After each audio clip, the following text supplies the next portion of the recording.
July na nga mga tauke at ilang buwan na lang bare months na naman. Ready na ba kayo sa mga giveaways nyo? Well, nandito tayo ngayon sa SMX para sa Corporate Giveaways Expo 2026 and it's the biggest expo for corporate giveaways. Tara, check natin anong meron dito.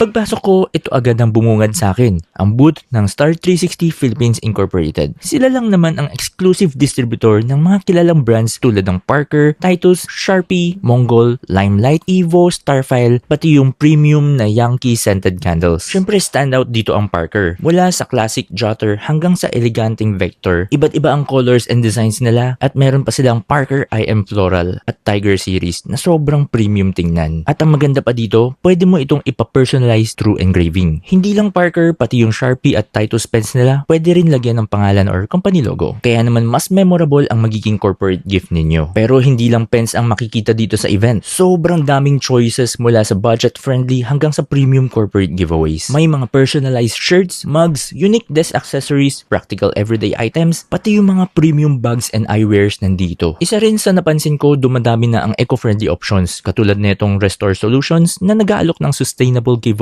para sa mga companies na gusto ring maging environmentally responsible. So kung naghahanap kayo ng ideas para sa Christmas giveaways o event souvenirs, sulit puntahan ang Corporate Giveaways Expo 2026. Dito lang yan sa SMX Pasay, July 1 to 3, 10 AM to 7 PM, Hall 3 and 4. Free entrance, kaya ano pang inaantay nyo? Baka dito mo na mahanap ang perfect giveaway mo for this season dahil